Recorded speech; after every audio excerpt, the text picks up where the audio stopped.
today. El Chupahueso's cooking today. What is he gonna make? Yeah. Decay's making a cake today. What's it gonna be? What's it gonna be? Decay's making baking a cake today. El Chupahueso's cooking today. What is he gonna make? Yeah. Decay's making a cake today. What's it gonna be? What's it gonna be? Decay's making baking a cake today. El Chupahueso's cooking today.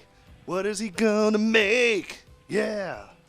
Decay's making a cake today. What's it gonna be? What's it gonna be? Decay's making baking a cake today.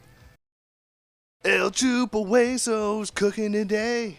What is he gonna make? Yeah. Decay's making a cake today. What's it gonna be? What's it gonna be? Decay's making baking a cake today. El Chupahueso's cooking today. What is he gonna make? Yeah. Decay's making a cake today. What's it gonna be? What's it gonna be? Decay's making baking a cake today. El Chupahueso's cooking today. What is he gonna make? Yeah. Decay's making a cake today. What's it gonna be? What's it gonna be? Decay's making baking a cake today. El Chupahueso's cooking today. What is he gonna make? Yeah. Decay's making a cake today. What's it gonna be? What's it gonna be? Decay's making baking a cake today. El Chupahueso's cooking today. What is he gonna make? Yeah. Decay's making a cake today. What's it gonna be? What's it gonna be? Decay's making baking a cake today. El Chupahueso's cooking today. What is he gonna make? Yeah. Decay's making a cake today. What's it gonna be? What's it gonna be? Decay's making baking a cake today. El Chupahueso's cooking today. What is he gonna make? Yeah. Decay's making a cake today. Should have audio now. Let's flip it over. How's everyone doing today? Oh good. The missus can hear me. What is happening, Miss Annie D? Windier XYZ, welcome, welcome. Bobby Solo, howdy how. You know what's funny is I actually have a piece of tape on the floor here that says stand here, dummy. So then that way I'm not only in frame, but I'm able to look at the camera and I got the light up above. And so, hey, Squire Creamsicle, welcome, welcome. Okay, hey, no worries, Annie. I appreciate it. You know what? Thanks for stopping in. Have yourself a good one. The playback should be available, so if you want to make some banana pudding later, you're more than welcome to check that out. So, anyway, so this is technically the first official Tactical Snacking with Decay stream, even though it's technically the fourth. Hey, Renfield, welcome. Good to see you here, buddy. Hope all's well with you. So yeah. Anyways, we are going to be making banana pudding today, and it's kind of funny because when I got asked, why banana pudding of all things, like why make that for, kind of like the first thing versus everything else that I normally make. And there's a couple of reasons for it. One, if you hang out on Twitch at all with either Grant Truesdale or Andrew Kingsley, both guitarists in Unleash the Archers, then the idea of banana pudding, was brought up within the past week or so, and it just kind of sounded like a really good idea. That, and the other reason is this past week would have been my mother-in-law's birthday, and she lived with us for a number of years. She loved banana pudding, and she passed away back in 2020.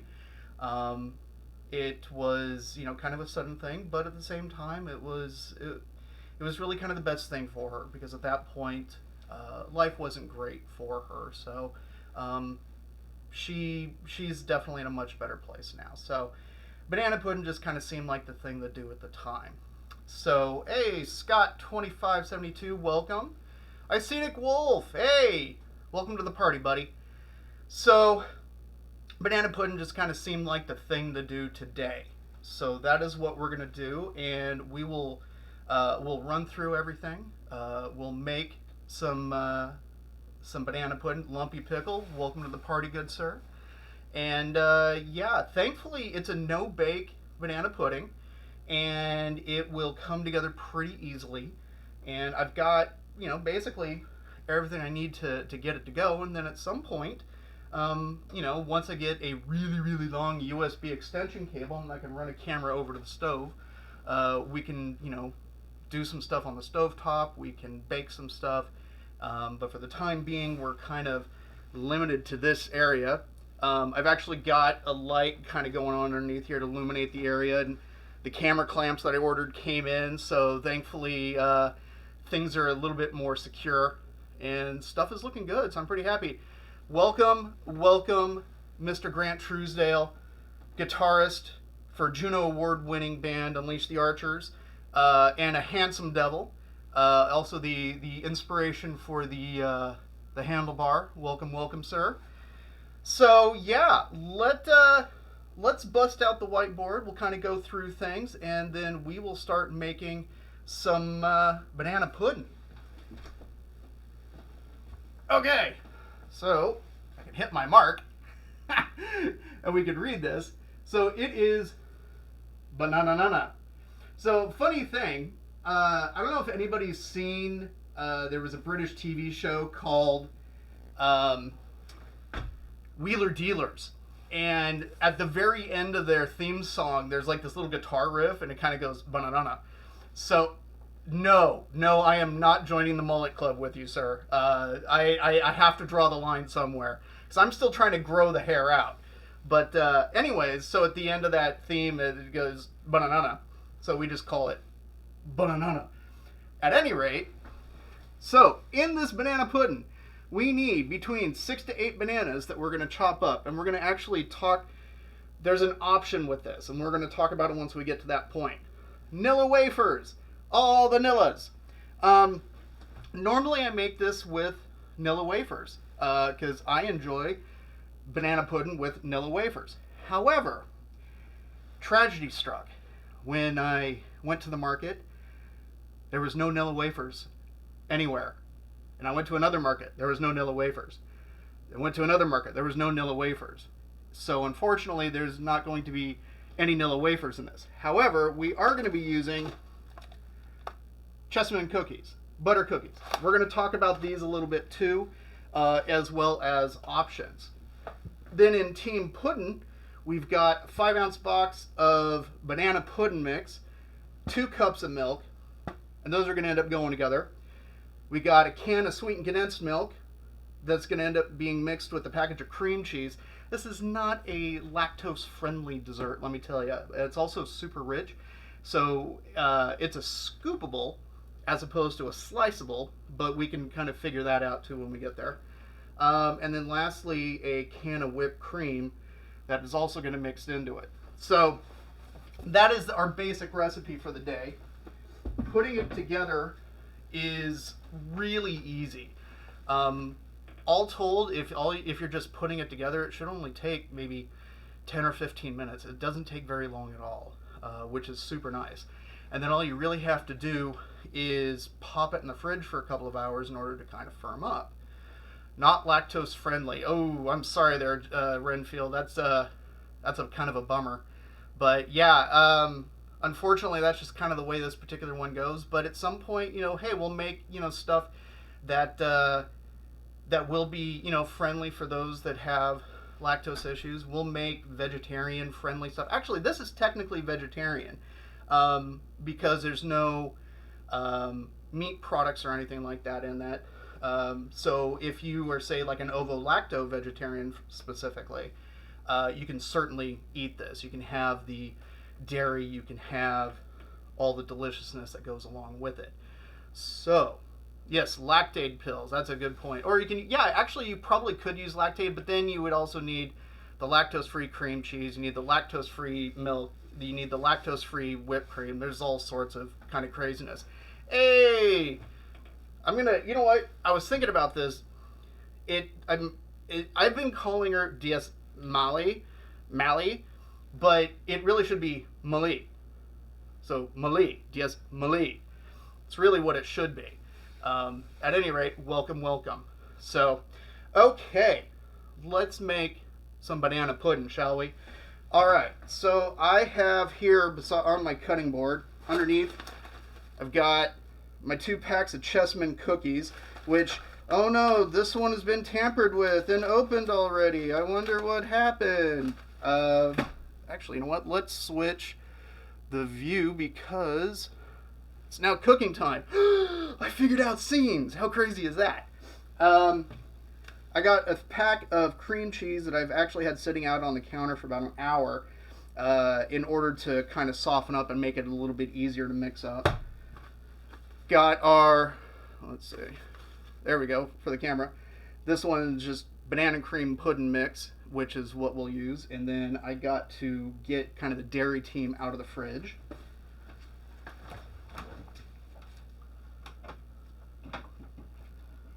We got that.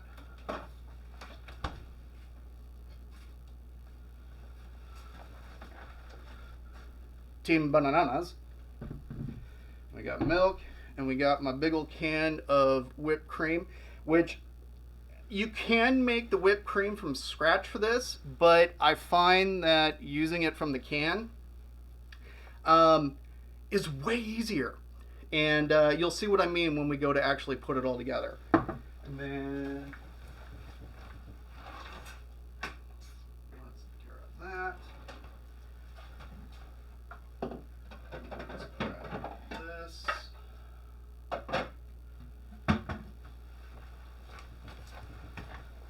Because we need that stuff. And let's see. 9. We got that. We got this stuff.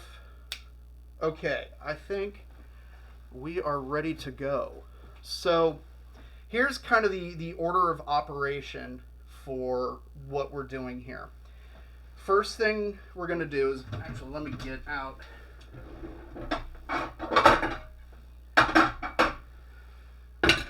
13x9 Pyrex dish. Let me center that a little bit.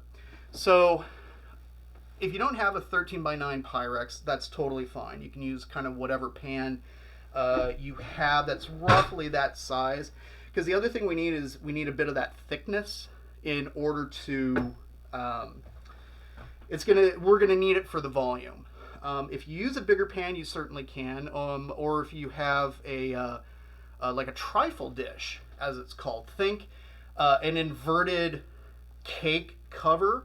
So it's kind of like a big bowl on a pedestal, and you can layer stuff in there. People used them a lot back in the 70s for like 7-layer dips, but they're called a trifle dish. But certainly something like that would be fantastic for this kind of thing. So the first thing we're going to end up doing is we're going to lay down a layer of these Chessman cookies, or Nilla wafers, which actually I would have preferred to use. But that also brings up a really interesting point, because one of the things that I like to try to do when I talk about food to people is not only help them, okay, we're making this thing, but also to kind of think about, okay, well, what can we do to change it up? What can we do to, take it up to the next level, sort of thing. So, okay, I've got these Chessmans, or I've got Nilla wafers. So really, this sort of crust that we're making wants a kind of a drier sort of cookie texture. So yeah, I know who bought all the Nillas, right? Um, so if we think about this for a second, and we say, okay, what else is kind of dry, kind of crumbly, something that would be really good? What about like say a graham cracker crust, something like that that you could use for like say a cheesecake or something.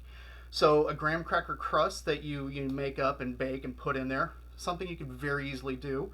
Another thing that I kind of was thinking about was like, okay, what goes really well with bananas and some of the other applications that are out there? It's like, okay, well, hey, people make banana pancakes, which are delicious. So what else do they put in banana pancakes? Well, I know a number of people who like to put nuts in there. Same with like banana muffins and some of these other things. And you know what? We could very easily put some of D's nuts in there if we wanted to, or not. Hey, whatever. Oh, you're making another stream. Oh yeah, no, Scott. We will talk my backstory. Like there is lots to tell. Let me tell you. But thinking about like, okay, what else can we do with this? How can we change it up? How can we take this from being, hey, this is just a good everyday thing, but how can we take it up to that next level? How can we make it, that much better? I talked a little bit earlier how this particular banana pudding, even after it's chilled, is more of a scoopable, meaning you kind of scoop into it, but it'll still sort of run. Um, what if we wanted to make it sliceable? Think like an actual cheesecake or something to that effect. Well, we could do that. We would just need some like unflavored gelatin or gelatin sheets in order to mix into it, so then that way when it chills it actually firms up and becomes sliceable, so it doesn't just kind of go blah, blah, blah, you know what I mean. But for the time being and for right now, we're going to keep it nice and simple. This is going to be a delicious dessert that you can take to a potluck, over to a friend's house for dinner, backyard barbecue. It's just wonderful stuff. What is on my phone? I was reading the food lab when I got the notification. Oh, very nice. Okay. Um, anyways, all right. So let's get started. And actually, the last thing I need to get out is my mixer.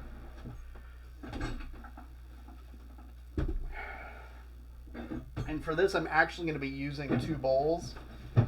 And there'll be a really good reason for it. This is my super cool glass bowl that actually my mother-in-law bought me for Christmas one year. And I was thinking about this a little bit earlier.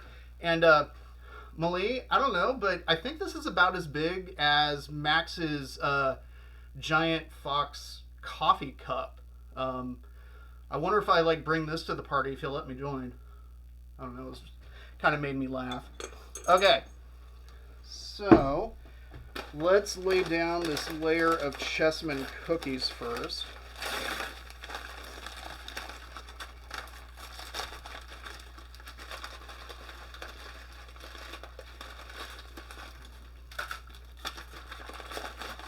Yeah, Lumpy, that glass bowl was it's kind of an option that's available for the KitchenAid mixers.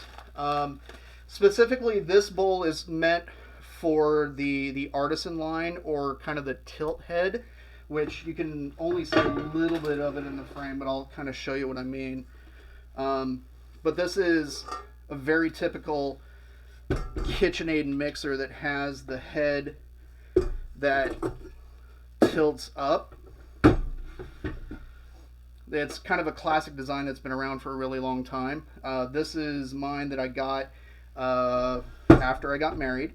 And what's really kind of a personal pet peeve of mine is KitchenAid switched the internal speed mechanism over to an electronic speed control a number of years ago. And the problem that I have with it is that if it senses sort of any kind of resistance, it intentionally decides to kind of slow it down, Whereas the old school ones, like my parents' amazing 1970s avocado green mixer, which is mine, has a mechanical control to it. It's very much American, where it's like if it's 1, it's going to go 1. If it's set to 6, it's going to go 6. It doesn't care what's in it. And I absolutely adore that thing. That was the mixer that I made hundreds of batches of chocolate chip cookies with and all sorts of fun stuff. Interesting little side note, should you have a vintage KitchenAid mixer, and if you're ever curious what model you actually have, on the underside of the bowl, let me see if I can get this on camera. I don't know if you can read that. Might be upside down. It says KSM 150 right there. That's the actual model number. The older mixers, like my parents, for instance, says K45. And it's a different bowl shape because the whisk attachment as well as the other blade attachments are a slightly different shape. So the old attachments don't necessarily work with the current mixers because the shape is different and it potentially knocks into the side of it and is kind of makes it unusable. This, however, is actually an aftermarket blade attachment. It's called a beater blade. And what's cool about it is it has these rubber scrapers down the side. And the whole idea is that instead of the normal blade attachment that leaves space in between the work bowl and the blade itself, this actually scrapes the side. And so what it does is it mixes stuff that much quicker, and you don't have to scrape down the sides anywhere near as much. So if you've used a stand mixer like this and you're like, hey, I got to stop it every 30 seconds in order to scrape it down and kind of do your thing, this sort of thing is an absolute godsend. And we're going to use this. But back to what we were doing. First things first, we're going to lay down a layer of our cookies. And I'm not saying that I opened this pack ahead of time and I laid them out to make sure that, you know, things fit like they're supposed to. But I totally did because, you know, hey, we're cooking on camera and yeah, anything can go wrong. But you know what? If I can minimize kind of the, you know, technical difficulties, even though I know it's not really a Twitch stream without technical difficulties. But, you know, whatever I can do. I mean, shoot. The lighting, for anybody who caught the streams in the last couple of days, they'll notice that the lighting's a little bit different.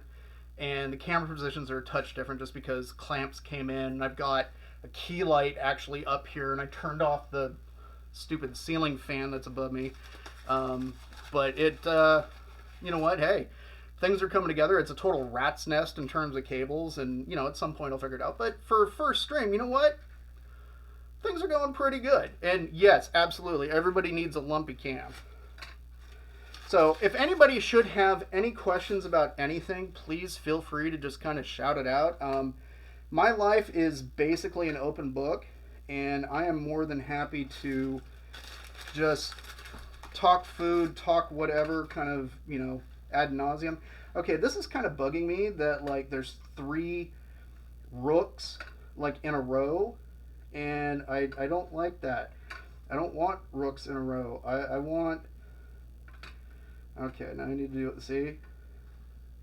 It's a dumb little thing, but you know what? I like...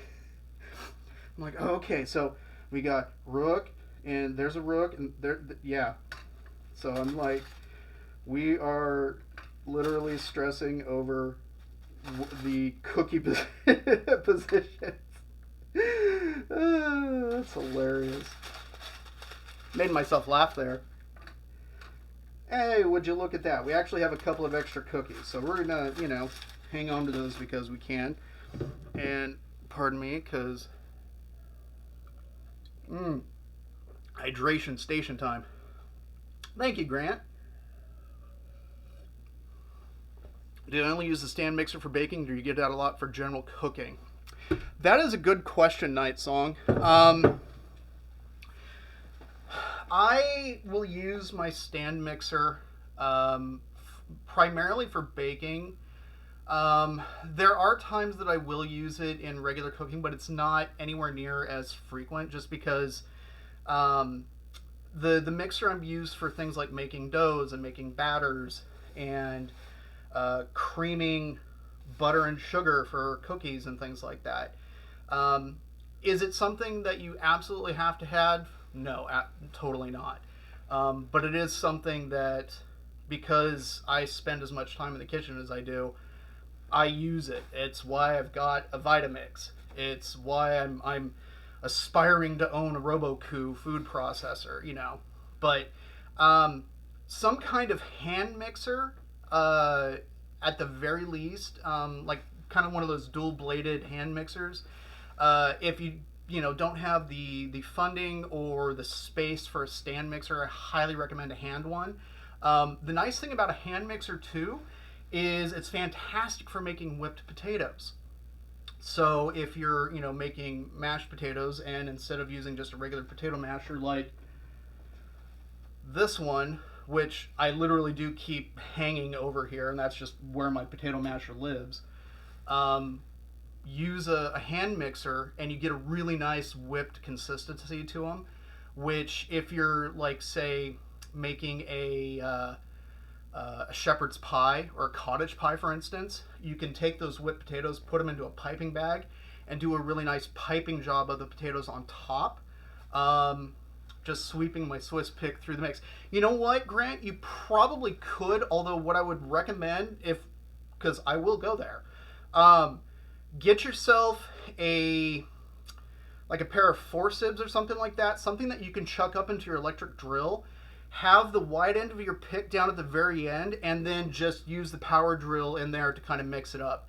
So if you really are set on using that 1.30 millimeter, is it tactical nuclear jazz? I don't quite recall. It's probably pretty good memory just from the bajillion Streamlabs notifications that have been in stream. But at any rate, if you wanted to, you probably could. Could be picky, exactly, Renfield. So, at any who's, okay, we got our base layer laid down. We can kind of set this aside for now. There is one option, and I'm going to leave this one open to the chat, because traditionally, when one makes banana pudding, actually, since I'm doing so much talking right now, why don't I switch the scenes? Look at that.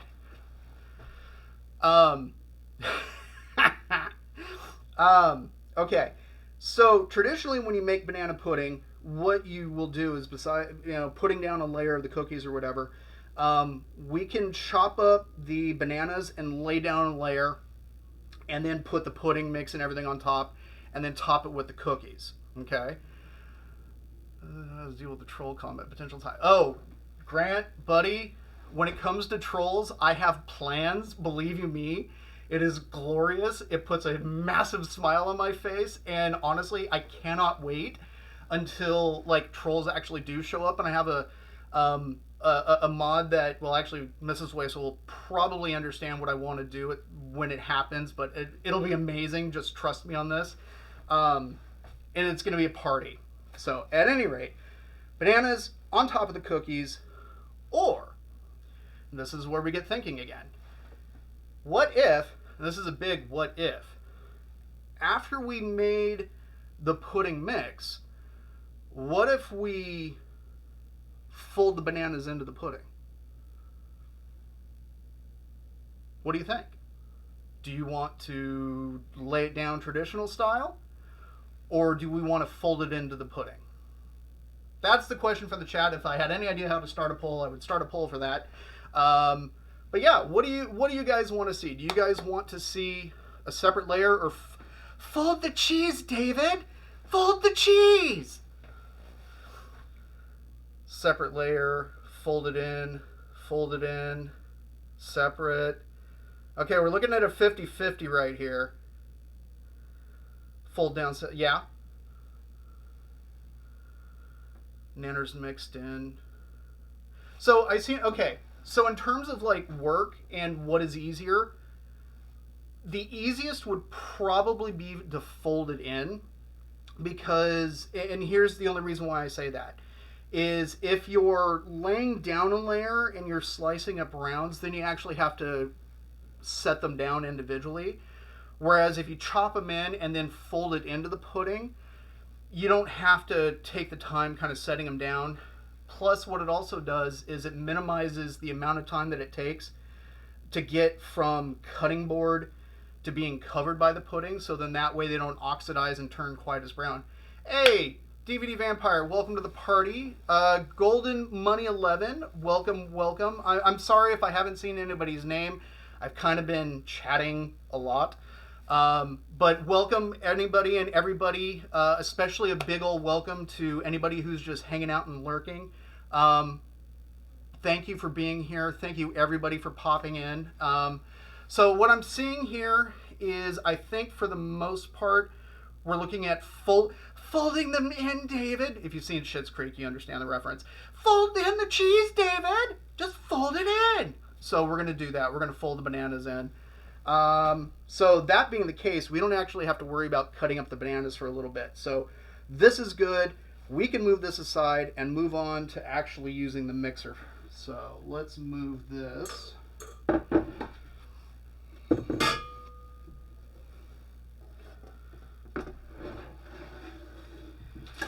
So this black bit here is just a piece of shelf liner that I put down on the countertop so my cutting board doesn't slide around everywhere.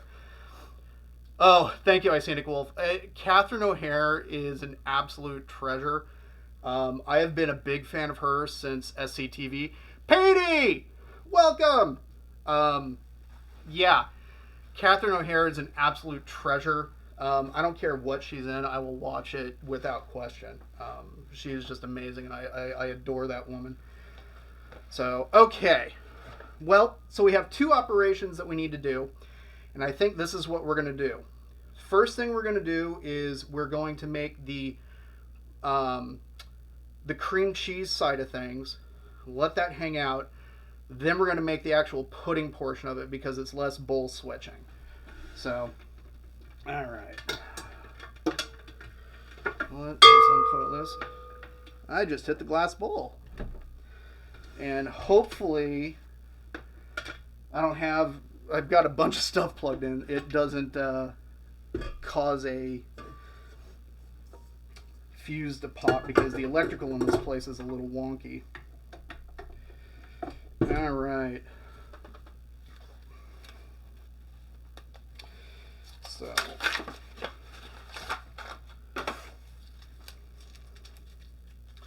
we are just putting cream cheese into the work bowl.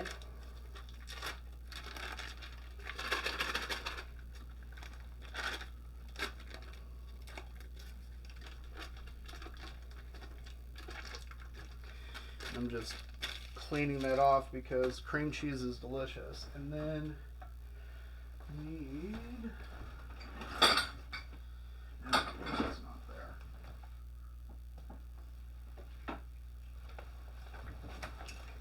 The one piece of equipment I didn't prepare for, the can opener.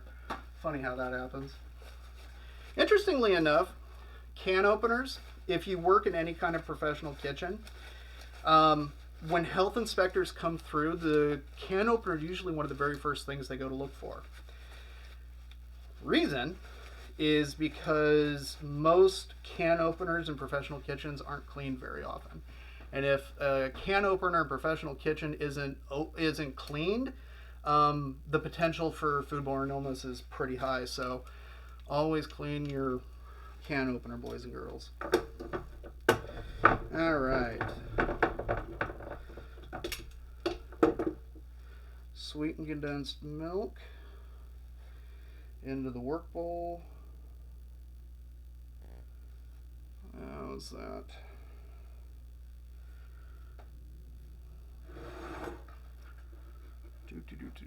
Can't quite tell if I'm in frame. Oh, I am in frame. Good. I was a little concerned about that. I wasn't sure if it was completely in frame or not.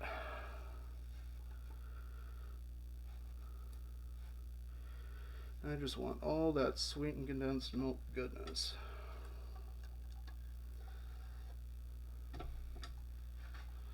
And at some point I'll have some kind of like background music running. What'd be cool is if I could get something like the background music. There's a super famous Korean chef by the name of it's spelled Paik, but it's pronounced kind of like Beck or Peck. And he has this backing music in his videos. It's just like this. It's like there's like happy little music that kind of plays, which I think would be kind of cool. So, okay. We're going to lock that in place. So, whenever I use my stand mixer, I always lock down the top, because in the event that something is a little bit firmer than we want it to be, it has the potential to kind of kick it up, and I would much prefer it to stay locked down. So, all right, let's see. Because I left this cream cheese out for about an hour to soften up, so let's see how it goes. Oh, nice. Almost as if I've made this before.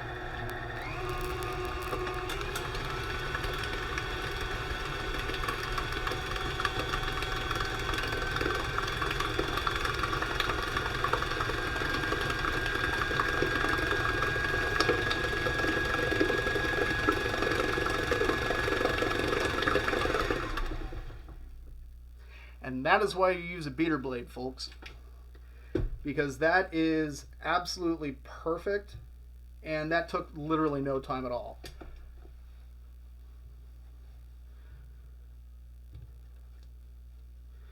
Yeah, that's nice and homogeneous. That's a good word. Everything is really nicely mixed together. That is exactly what we wanted.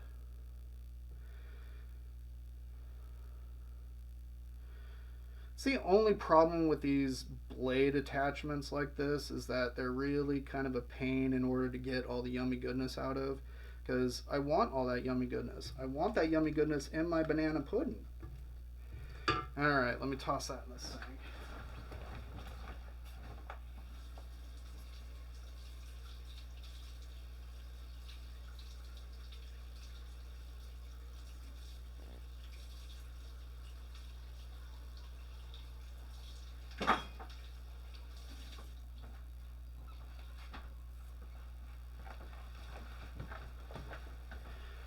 Rinse now or suffer later. That's all I'm saying. Okay, so let's have a look. If you can get a good view of that, you can kind of see that consistency. That is exactly what we're looking for. Everything's all nicely mixed together. So now we're going to take this and move it off to the side. Bust out the glass bowl. Okay. We're going to use the whisk attachment for this one. And let's see. Oh, good. Okay. So what we need is 2 cups of milk.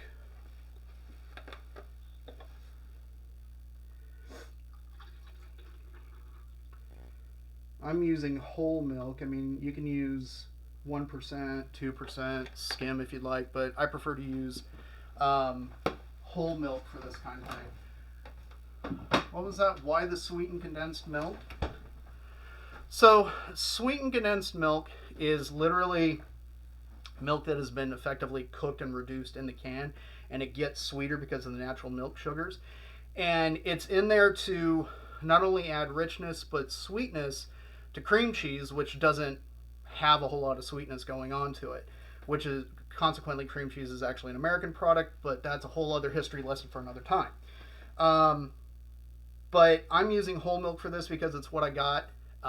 Interestingly enough, you ever wonder how they figure out if milk is like 1% or 2%, like how that happens? Have you ever kind of wondered about that? So what's really kind of funny, the way that they figure out if the milk is 1% or 2%, is the first thing they do is take all of the fat out and then add it back in. That's literally how it works. Kind of crazy, right? But like honestly, 2% cows. Yes, they're the upper echelon of cows. They are the upper 2%, which Really nice kitchen. Are we talking about the same kitchen here, Mali? Would you prefer Mali or Mali? Because I was thinking it should be pronounced Mali. Am I wrong? Anyways. Okay, so milk into the big bowl. This is an OXO measuring cup that I've had for years and years. You can tell because it's all scratched up from having been used a billion times. But the nice thing about it that I really like, I don't know if you can see it, is it has that ridge there, and all the measurements are kind of like just there on the side. And so what happens is as you fill it up, you can actually read the way that most people pronounce it. Well, I don't want to pronounce it like most people. I want to pronounce it correctly. You're going to take my love and accept it. So help me. That's funny. Haha. Anyways, 2 cups of milk.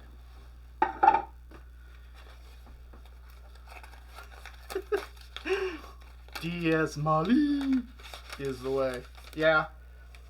I would, because I was thinking about it the other night, and I'm like, no, it should be Malay, because that makes the most sense. Malay, because Malay. Anyways, so 5 ounce. It's a large pack of the banana pudding mix. Now, at a future date, I could probably make this pudding from total, complete, and utter scratch. But honestly, this stuff works. So, it's funny because, like, there are some things where you can absolutely make it from complete and utter scratch, but there are other times where it's like the amount of work that you're putting into it doesn't match what you get out of it, if that makes sense. It's like something you gotta. So, what brand of pudding? It is, if you can read that, Winco brand. Jello actually makes banana cream pudding now. But this one is actually the store brand for Winco Foods, which is a pretty large kind of employee-owned market chain that's kind of throughout the U.S. I find that like the sweetened condensed milk is also their brand. The whipped cream is their brand. I find that their house brand stuff is actually really great, and it's a fraction of the price. So it's like, hey, for that large box of pudding, I paid 78 cents. Comparable box of Jello, like $1.38. So for the price of one Jello box, I can get 2 of those boxes. Because let's be honest, especially in these times, making your dollar stretch is a big deal. Getting the most out of it for your food dollar is a big deal. Because, times are tight for a lot of people. And so being able to maximize what you get for, each dollar that you spend is kind of it's a big thing. And it's something that I'm really conscious of. And so it's like, I love Mrs. Wayso, but sometimes she doesn't quite understand why I will go out of my way going to multiple markets. And it's purely because, like, I know from shopping at one place that it's like, hey, I'm buying the exact same thing for way more at this one place than I would at this other place. And it's a little bit more time. Yes, exactly. You don't argue with me anymore about this, darling. Just because it's what I do. I spend a lot of time grocery shopping. I enjoy grocery shopping. I feel way more at home in usually the Asian markets. So your Korean markets, your Japanese markets, your Chinese markets, your Vietnamese markets. I feel way more at home in there than I do at normal white people markets. White people markets sometimes like confuse me, and I don't know. For whatever reason, I just don't feel all that comfortable in there, as opposed to, especially like I love the Korean markets are like a second home to me now. It's just kind of a bummer it takes me as long as it does in order to get there. Yes, AR for the win indeed. Squire Creamsicle, it's actually my little brother. He speaks the truth. There is a supermarket in Garden Grove, California, called AR or Aryang. It's on Garden Grove Boulevard. Amazing Korean market. Every time I'm down in Southern California visiting my family, I have to go there because it's an awesome place. I love it. Their produce section is phenomenal. Yeah, it's a great place. But enough about me. Let's make some banana pudding. I'm Mexican. I'm only comfortable at Whole Foods. Okay, that's actually kind of funny, DVD Pampfire, because I used to work at Whole Foods, and we can talk quite a bit about that. But I love.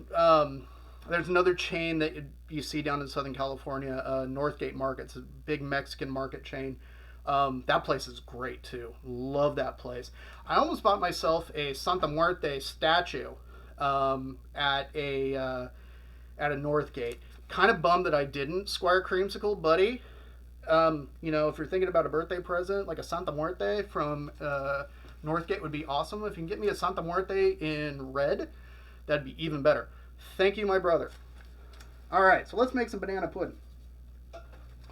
So I put the milk in first because if you put the powder into the bowl first, powder just sits on the bottom, and oh man, it smells really nice of banana. See, that's a really good banana like pudding mix. You could smell that banana.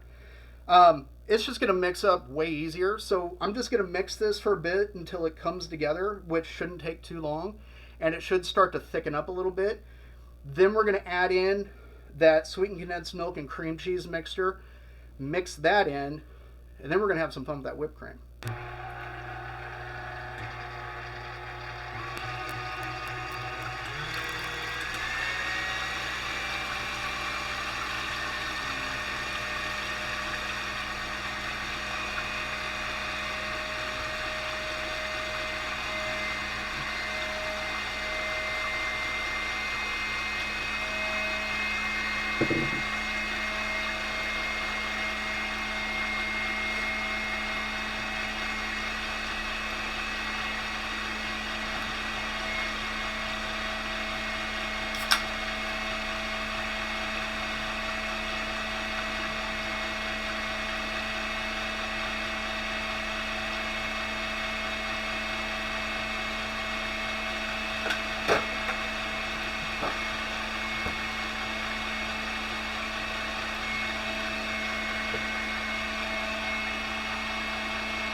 It was spitting. That's the reason for the towel.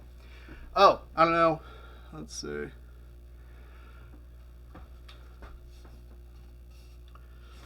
It's my Little Pony cup. It was a gift when I got promoted at an old job of mine. But in the great tradition of Roop, if you're drinking anything, be it water, be it whatever, and because we're all UTA fam, Juan Hugh. Okay. So the pudding, oh, that's thickened up nicely. I don't know if you can see that. I don't know if you can see how it's kind of sitting on top like that. That is exactly what we want. That's awesome. Okay. So now we're going to get this. The only problem with these things is that the attachment is always in the way when you try to pour something in. Alright, we're going to put that in.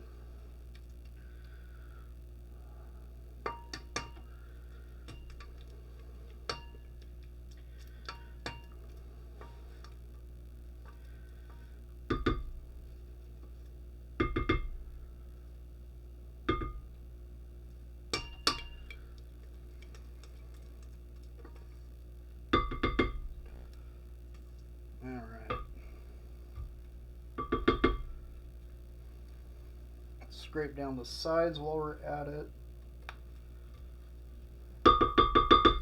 Okay. Put that whisk attachment back on. Alright, we're going to mix this up till it comes together.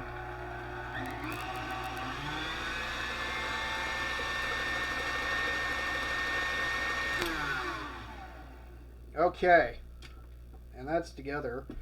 Ooh, it's nice and thick. I don't know if you can see that from that angle, but it's sitting nice and pretty on top there, and that's the consistency that we want. Okay. Whipped cream time. Oh, hang on. Yes, nice and thick. Like, I'll actually get the hang of, like, switching scenes at some point. But, hey, for a first stream, not bad, right? Okay, so, extra thick whipped topping. We're going to end up adding this to this, but let's be honest. It's sort of a mandatory thing that whenever you have a whipped cream can that you have to do a whip it. I'm just saying. It's mandatory. You got to do it. Okay. Creamy.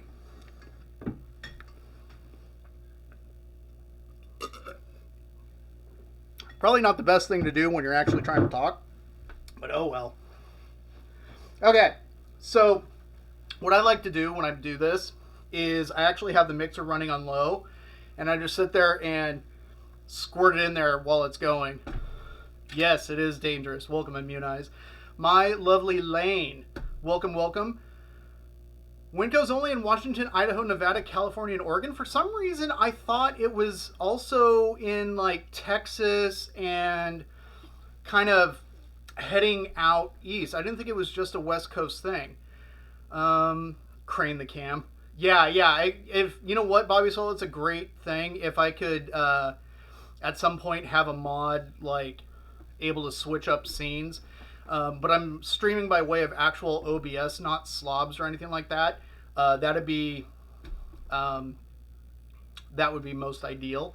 But hey, oh, that is a great. I did not know that, my lovely Lane.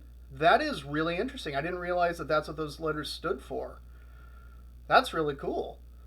Huh. Okay. Well, anyways, let's add whipped cream to this because it's going to be a good time.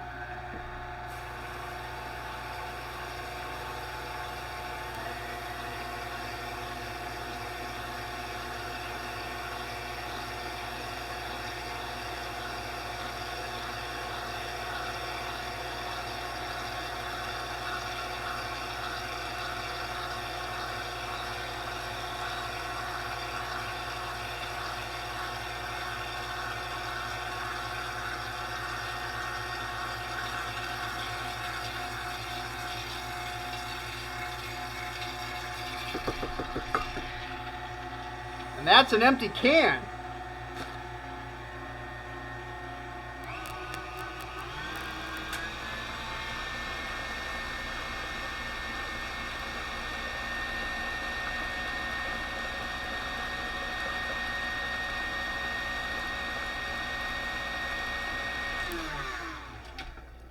All right, let's mix up it. I really feel like I probably should have put an important safety tip there for a moment. I don't know how visible it was where I had the cans squirting into the mixing bowl, but when these things are running, you should really not have your fingers down in there. I know it's one of those things that it should be fairly obvious, but at the same time, it's like if I don't mention it, I would hate to have somebody like making this and get their fingers stuck into the planetary gear of the whisk attachment, and the next thing you know, your hands all and you're getting your fingers amputated. And you're like, why, Chupa? Why? Why did you not tell me? Well, I'm telling you, don't stick your hands into this thing while it's running. So, just a quick safety tip there for you. I'm just going to scrape it down real quick. So I want to make sure that that whipped cream is really nicely integrated and we have a nice homogeneous mixture. And we'll mix it again.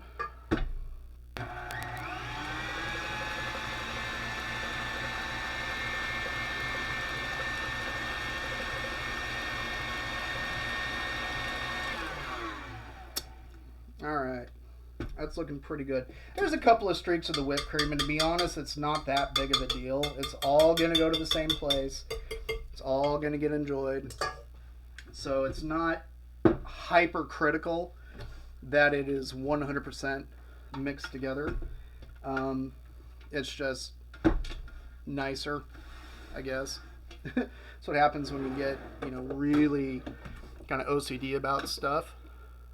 How did that click off? Okay. There we go. Somehow closed myself out of that. Okay. Cookies. Now it's time to cut up some bananas.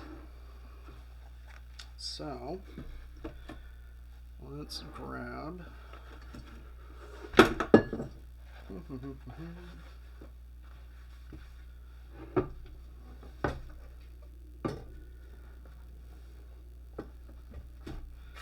All right. Let's move that off to the side. How are we looking?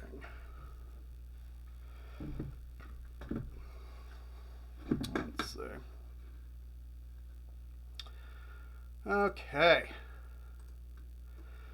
Yes, the bananas did turn fast, and there would have been more bananas, but some bananas disappeared. I don't know how, but some bananas disappeared. There were more bananas, but a couple disappeared. I don't know what happened. I'm just saying. Okay, so as chat decided earlier, we're going to fold the bananas in. So we got our pudding off to the side here. We got bananas. I have a total of 7 here. We're going to use them all. Why? Because bananas are delicious. So, funny thing, I'm just going to talk about this for a second. You ever notice how, I don't know if this happened to you when you were kids, like when you learned how to eat a banana, like you grab it by the stem end, you'd pop it back and then peel it and sit there and eat it like that, right? But if you ever watched like the old cartoons, if you notice like when there was that gag with the banana peels where the banana peels would be on the ground, the banana peel, if you watch the cartoons close enough, this stem was always up. And it's true because in nature, when you see like monkeys eat the bananas, they actually peel it from the small end and peel it back that way, and then that way the stem ends up being the handle. Easy peasy lemon squeezy. Okay, so let's peel some bananas, and then we're going to chop some bananas. I usually just cut that front end off, and it just makes peeling way easier. And then take off all the little additional strings.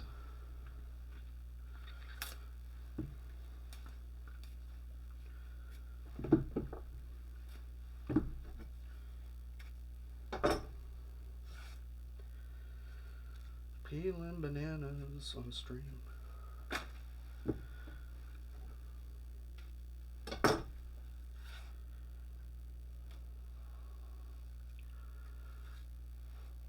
Right, great. Ethylene glass. Yes, it's the ethylene from, and what's interesting is if you go to any large scale like produce wholesaler, they'll have rooms with a lot of times it's apples, and what they'll do is they'll actually put bananas sometimes as well as tomatoes in there, and you can smell there's that really distinctive smell, which is the ethylene, and the whole reason why they do it is because that ethylene is what causes the tomatoes to turn red. Most of the times when tomatoes get picked at a farm, they're in some general stage of greenness, and the reason for that is because if they're too soft, they can't transport. And so they need to be on the greener side in order to... Oh, is it not? Focus. Focus. Come on, webcam.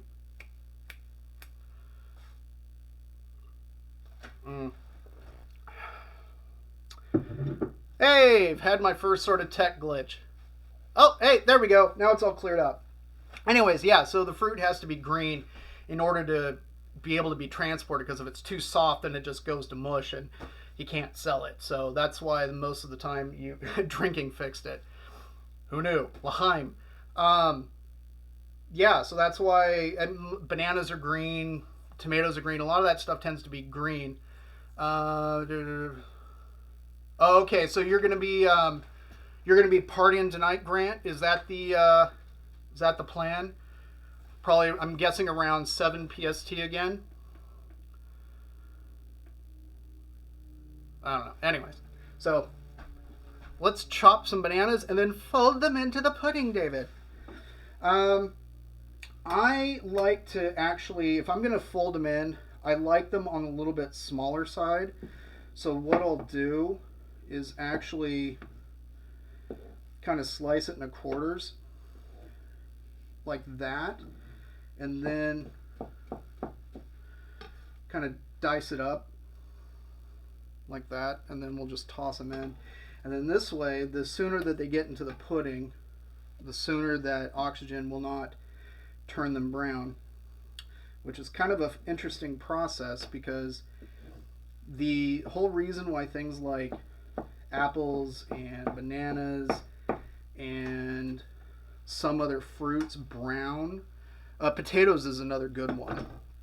The reason why they brown after you cut them is because as you cut into whatever, you're actually damaging and breaking cell walls, and within the cells there is compounds that are oxygen receptors.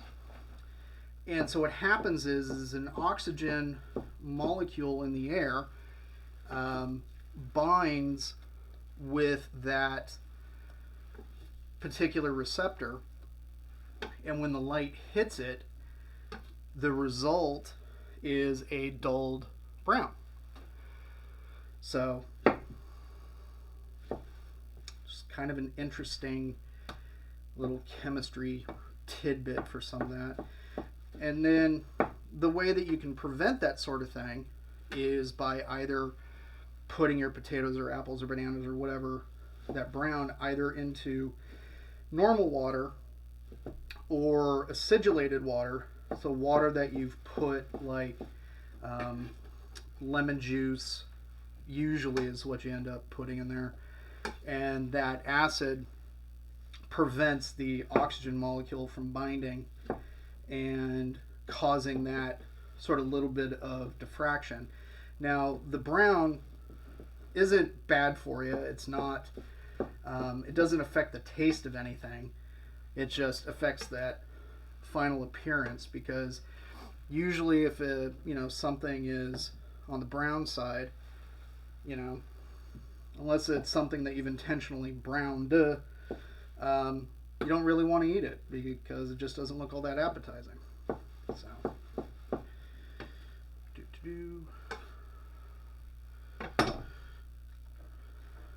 fold in the bananas, David. David, fold in the bananas. The bananas. I don't know. How do you do that?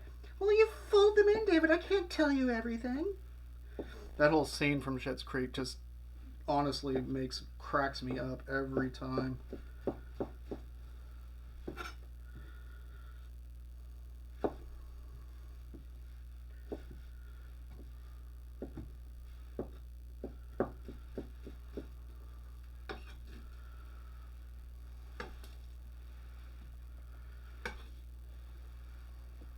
The banana. Oh yeah, good. Oh, it's perfectly in shot. That's awesome.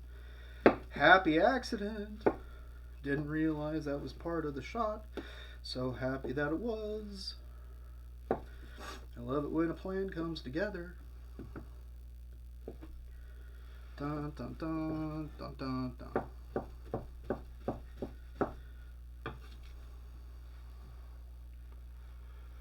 Oh, right on, Night Song. I'm glad to hear that.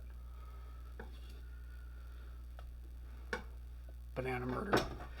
Yeah, the banana, you know what? The banana may have had feelings, but those feelings were usually, I want to make your belly happy. Let me in. Why won't you let me into my home? My home is in your tummy. So yummy, so yummy. Interestingly enough, Yo Gabba Gabba apparently Got a 20 episode deal from Apple TV and will apparently be coming back, if not this year, next year. Just heard that, which I thought was kind of interesting. So good for those guys.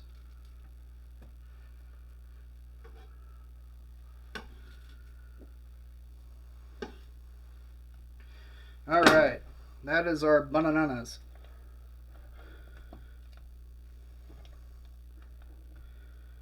Look at that. Look at that.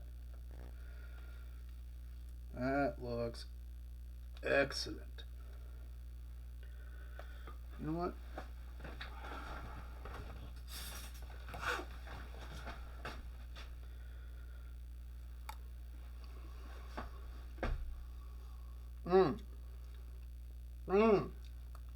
That is banana-y.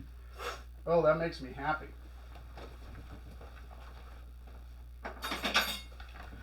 So, one of the things that I will do sometimes that it will kind of take this up to the next level, and I was talking about this a little bit with Andy D, is when you get those bananas that have gone black and they're super, super like soft, don't get rid of them, because those are going to be the most banana-y bananas ever.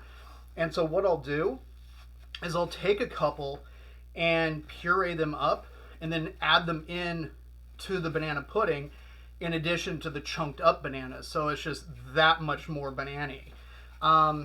Another thing that we could do at some point, or something if you wanted to change it up, is, I don't know how many of you are familiar. Yeah, absolutely. Freeze those bananas to save them. One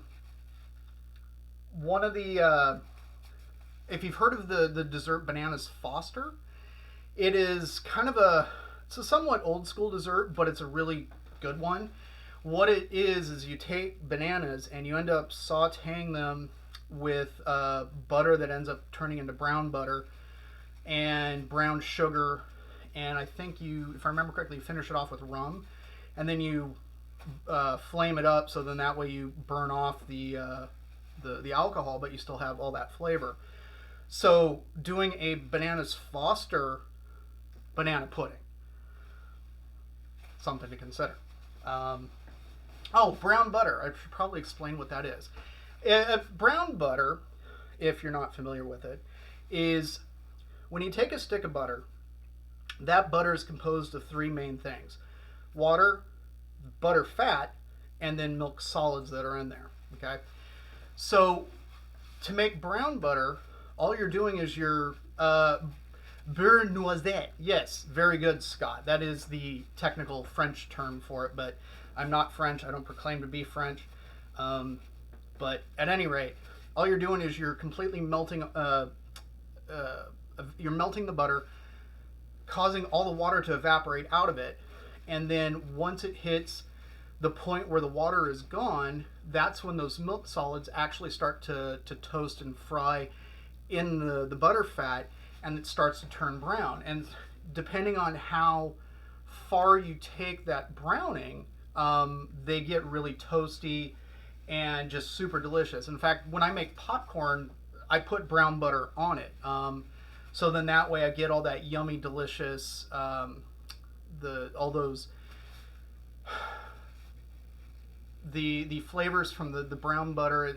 They're savory, and it's, oh man, it's such a wonderful thing. And usually, like when I make popcorn, it's brown butter, and then I'll sprinkle on either a Japanese chili powder called shichimi togarashi, or I'll put on a saltless kind of a Cajun blend that I make. Those are kind of my top two that I usually end up sprinkling on popcorn. But how far I take that brownie, yeah. Sometimes you get a little. You know what? You do sometimes. Yeah, you get a little bit of nutty. You get a little bit of a caramelly flavor sometimes. But especially if you're using unsalted butter, because there's no salt in there, kind of the natural sweetness from the milk sugars and everything being toasted really have a tendency to come out. However, when I make popcorn, I use salted butter. In fact, for most things, I end up using salted butter, even though recipes will say use unsalted. Um, just personal preference. Um, Nothing wrong with using straight up unsalted. It's like I said, it's personal preference. So, okay, let's assemble this pudding, shall we? Okay, we've got our tray full of cookies here. And, we're putting a layer of cookies on the bottom. We're going to put a layer of cookies on top. And I was thinking, life is kind of like that sometimes. Sometimes you're on the bottom. Sometimes you're at top. Sometimes you flip-flop places. And it just depends on where you're at in life. And, you don't always have to be a bottom. You don't always have to be a top. You can interchange, whatever you want to do, whatever makes you feel best. But life is just kind of like that sometimes. It was just, something I was thinking about earlier. That and the idea of dropping a bottom and top joke in the middle of a cooking stream, just made me giggle. Okay, anyway, so let's put some banana pudding over all these cookies.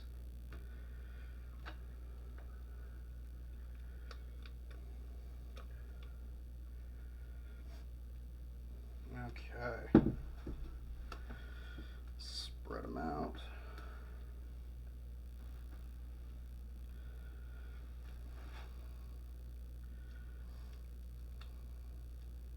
To every corner, because I want this pan full and there's still plenty of room.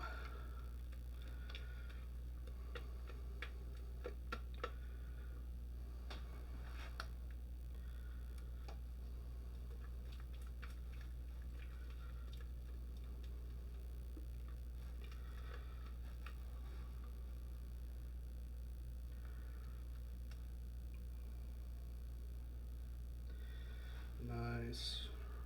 Nice. Right on.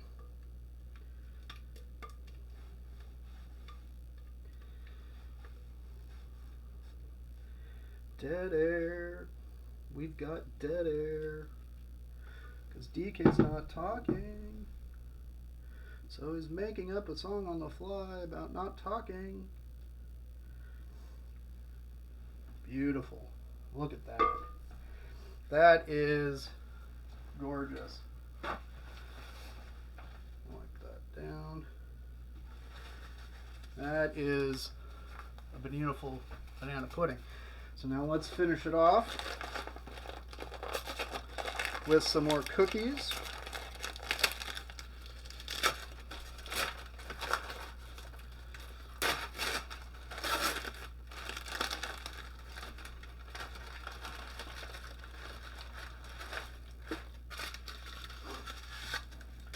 I don't know if you were here during the first tech rehearsal stream that I did yesterday, but I talked about the giant window that I have right here. I put a big piece of wood up in front of it in order to block it, so then that way I didn't have noonday sun pouring in. Well, that's interesting. There were 9 cookies in that. Oh. Petridge Farm hooked me up with an additional cookie. Thanks, Petridge Farm. Petridge Farm. That's an old look around you joke. Old BBC TV show that ran for 2 seasons called Look Around You. Always made me laugh, and they'd be like, thanks, Tchaikovsky. Thankovsky. That was just kind of their sense of humor. I'll take some of these cookies from before.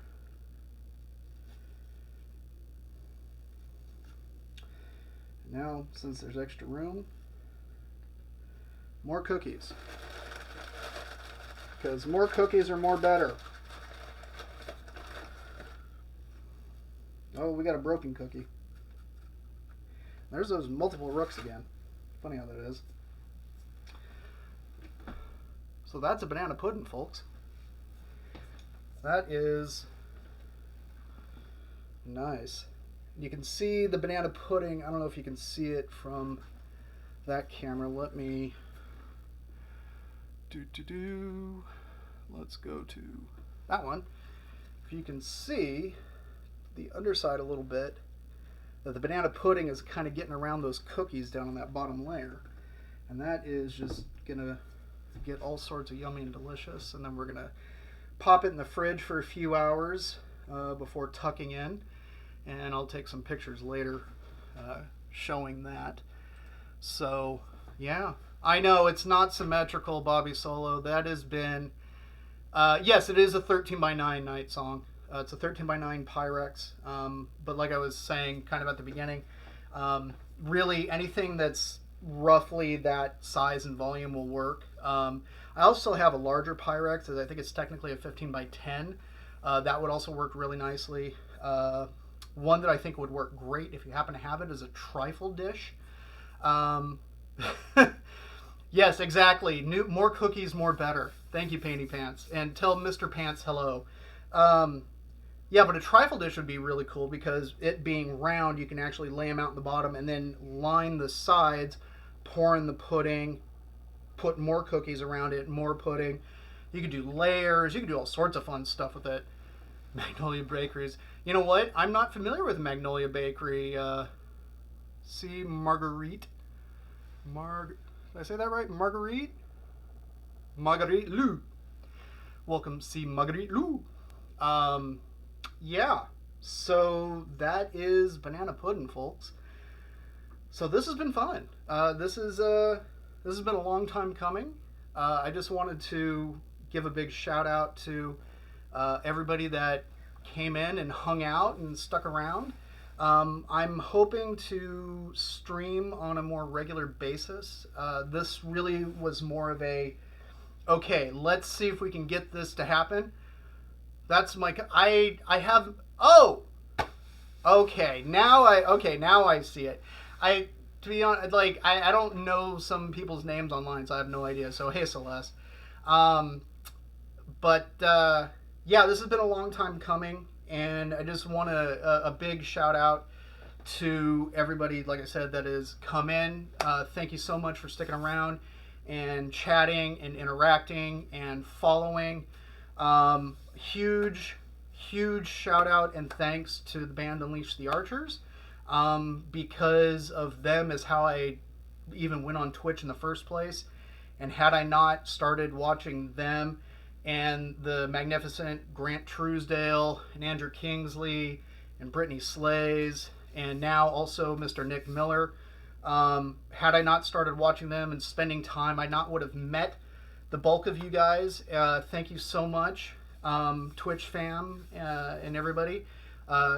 Also, just big shout out to Lumpy Pickle. You know what you did. Thank you kindly, sir. And honestly, just thank you to my family and everybody for their support.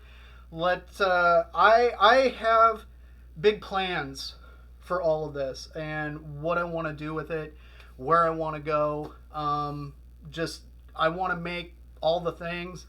I want this to be a party atmosphere. I am looking forward to the time when, for Channel Point Redeems, I give the dogs treats and I do bad karaoke, which I think will be hilarious. Just, we're sitting here making dinner one night and decide to randomly bust out some Barry Manilow or something like that. Interestingly enough, my whole plan when it comes to dealing with trolls involves the Vandals cover of the very famous song from the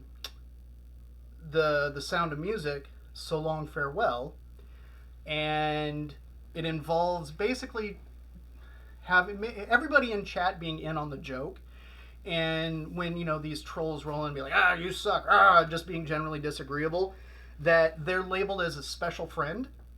And so everybody who knows, has been around and will know, like, hey, special friends are these special people, and they're going to get a very special song for being a special friend. So everyone tags them as special friends, and then we cue up the song and start singing it. And the moment we get to the very first part of it where it goes goodbye to you, and then they instantly get banned, and then the rest of the chat and everyone else, we party and finish off the song, and it's great and it's hilarious. And I've spent a minute thinking about this. So yeah. In the description on the Twitch page, you will see the links to all the socials. My Instagram, the Tactical Snacking with Decay Facebook page. I hate Facebook, but it's kind of a necessary evil. Started up a Discord, which I think will probably be the best way to suggest, like, hey, what if have you tried thinking about making this, or where I'll post recipes for things. At some point, I want to do cooking video reactions, and so if you have like a cooking video that you think is kind of funny, or you're curious what my take is on it, or something like that. Yeah, I don't want trolls here either, Lumpy Pickle, but at the same time, they can be kind of fun, and then you end up with really great, inside jokes, like when we all call Andy a professional, which that was a pretty funny night. Anyways, yeah. So reactions to whatever. There's so many things, and then sort of for this year, my big goal, what I really want to do, is October is TwitchCon down in San Diego, and if everything works out, not only do I want to attend, but I want to stream from down there. I want to get together with as many members of the Twitch fam that is around, have a big party. We'll cook, we'll eat, we'll laugh, we'll sing, we'll generally just be silly people. I would love to have, just a viewing, Immunize, exactly, like a viewing party. So, like, cool food movies, like, oh gosh, why am I blanking on, like, the two kind of big food movies that I have in my head?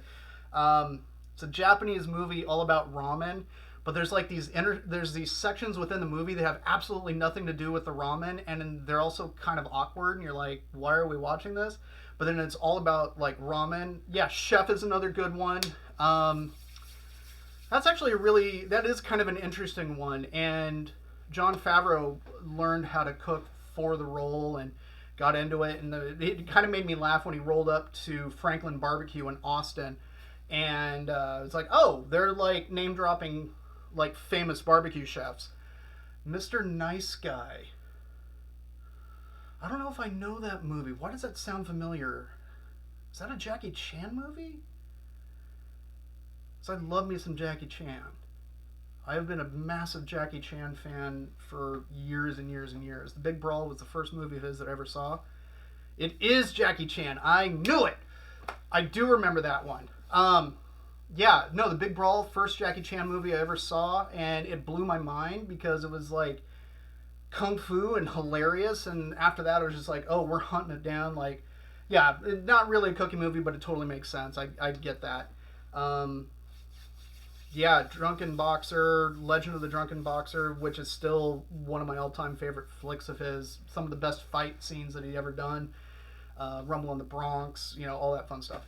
At any rate, yeah. So I'm looking forward to this, to being a party. I'm looking forward to making this a good time where, hey, we can talk food, and I can answer your questions. Like, oh yeah, that's gonna be something that I'm gonna do, is cooking tech support.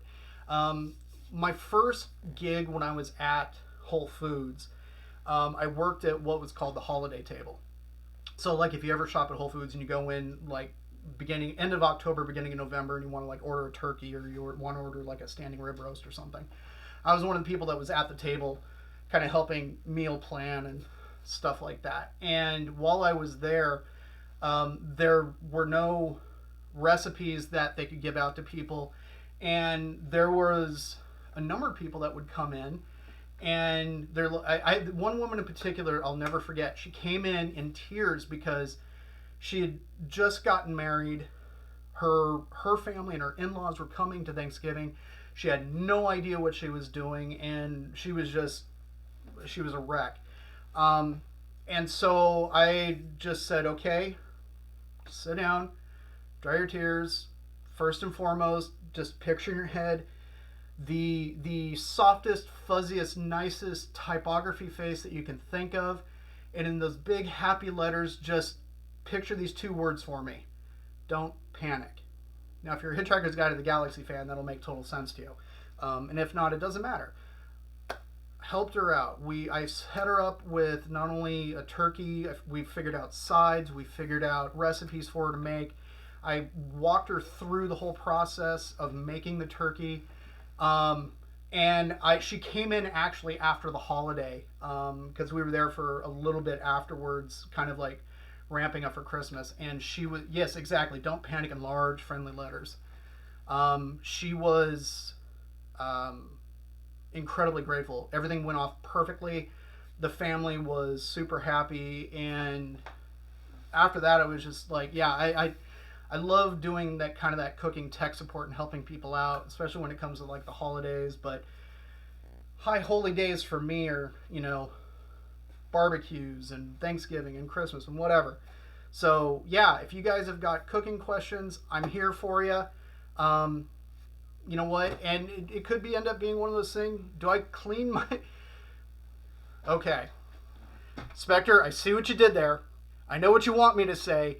And no, actually, I do not run my knives through the wash. Hand wash only on knives. That is a hard and fast rule. I don't care where you got your knife from. I don't care if it came from... Yes, they are Lumpy Pickle. Jane and Vera, their names are in fact from Firefly. Knives are always hand wash. Never put them in the dishwasher. Ever, ever, ever. The super high temps in a dishwasher will ruin your knives. Yes, and dry them immediately. I've got a magnetic bar over here with all my knives kind of hanging up. But yeah, absolutely hand wash only.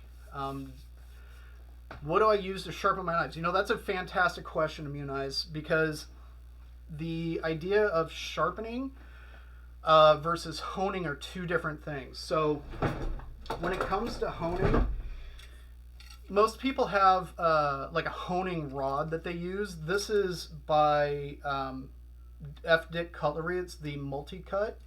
You'll notice it's kind of a flat blade, and if you notice, there's these ridges.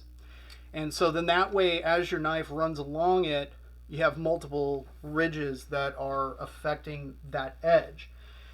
The problem is this is not for sharpening. This is only for honing, for fixing the edge on a knife. When it comes to actually having sharpening knives, I'm not very good at it. Thankfully, there's a local guy that I found, what's it been? A couple of months now. And he does it out of his home. He has a total locker system set up, so it's totally like contactless. And they came back scary sharp. And it's really cool because when he returns them, he actually gives you like Band-Aids because they're so scary sharp.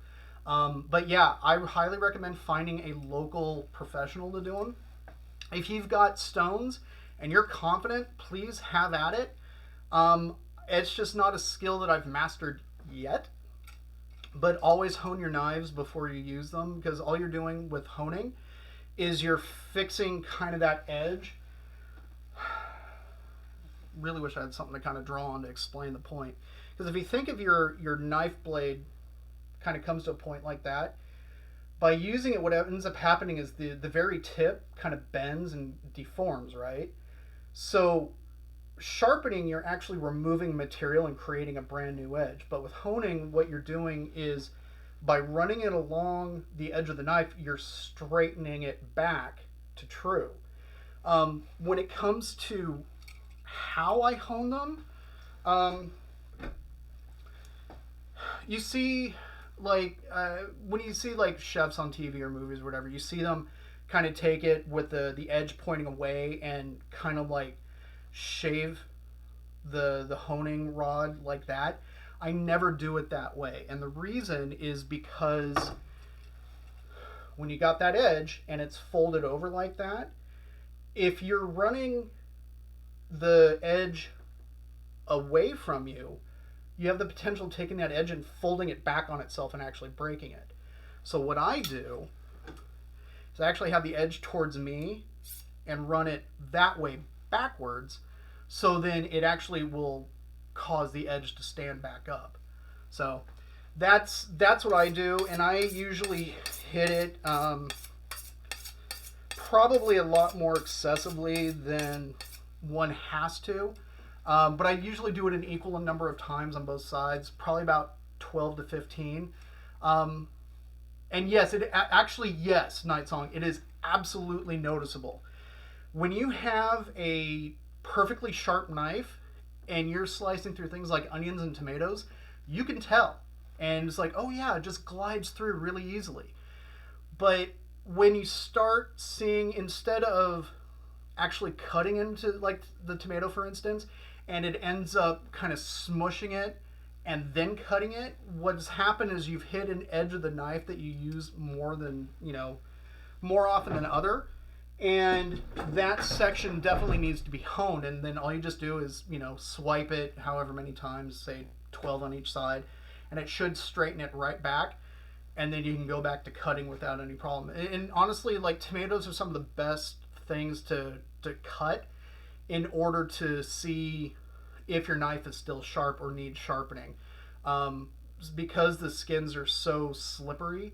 And it's interesting because when you think about a knife edge in your head, usually you end up picturing like this totally thin, perfectly smooth edge, but that's not how a knife edge actually is. A knife edge is actually micro serrated. So if you think about it, instead of having a totally flat edge, it's almost kind of like you got the fingers where you have these little micro scrapes and very, very, very small teeth, and those teeth grip and initiate the cut that goes through whatever it is that you're cutting up. Exactly, it's like a saw, but on a very, very micro scale. And it's interesting when you see edges that you hear people talk about, oh, my knife is sharpened to a mirror edge, which all it means is that the difference between the peaks and the valley and the finish are minimal. That they feel like they're not quite as sharp, but that's not the case. Those knives are like, you got to respect those knives, because if you look at it wrong, they'll cut you. They are scary sharp and they're amazing. So, yeah, I love knives. I have lots of knives. I'm constantly carrying knives. I think I have 2 knives on me at the moment. I just love knives. So, unless there's anything else, I think we're good to go. Thank you so much to everybody for popping in. Thanks for sticking around. I super appreciate it. Thank you to everybody. Thank you to the family. Thank you to the Twitch fam. Thank you to the UPA fam. Thank you to everyone. Huge thanks to Grant for popping by and saying, yo, what's up? Huge thank you to, like I said, my Twitch fam, people that, I've gotten to know over the past, 6-8 months, however long it's been. Big thank you to my family and friends for popping in. And anybody that has popped in and not said anything, you lurkers, hey, thank you so much for, coming and hanging out. And if at any point, like I said, if you have any questions about anything, hit me up. You can reach me. Instagram, Facebook, Discord, multiple Discords. Shoot me a message on Twitch. Spectre, I think I know who that is. What's going on? Thanks for coming today, man. Yeah, it's going to be a good time. And yeah, anybody who's, if you got, you're hydrating or whatever, Juan and Hugh, thank you so much. Everybody, you have yourself a wonderful Saturday. I'm at this point, I'm thinking, hey, Malie, thank you so much. That means a lot. And yes, exactly. Juan Hugh. Thank you, Lumpy. Hey, the person. How's it going? It's going great, man. We're just finishing up. If I knew how to raid somebody, I would. But this is my first official stream. So I don't really know how to make that happen as of yet. But at some point we will, we'll raid some people, pop up, have a party, bring them a piece of cake. Yeah, so thank you so much, everybody. I'll see y'all in the Twitchverse and Discord and /raid, name obviously not in the brackets. So I'm not sure who is on at the moment. Let's see. although I might be able to. If we open up a new tab, who do we got? I see Max is on, and it looks like Rav is on, Bethulu is on, Relic, Rickard. Huh. Okay. Well, Beef. Oh, it's Tank on too? I didn't know Tank was on right now. I thought I was following him, but I didn't see anything. Anywho's, if you haven't had a chance to hear the theme song as randomly sung by Juno Award-winning guitarist for the Canadian power metal band Unleash the Archers, as well as chief creator, singer, and guitar player for Sleeper Ship, Andrew Kingsley, he did the little jingle that I ripped from his stream, which was really funny. And yeah, so thank you so much, everybody, and I will see you all around. El Chupa Hueso's cooking today. What is he gonna make? Yeah. Decay's making a cake today. What's it gonna be? What's it gonna be? Decay's making baking a cake today. El Chupa Hueso's cooking today. What is he gonna make? Yeah. Decay's making a cake today. What's it gonna be? What's it gonna be? Decay's making baking a cake today. El Chupa Hueso's cooking today. What is he gonna make? Yeah. Decay's making a cake today.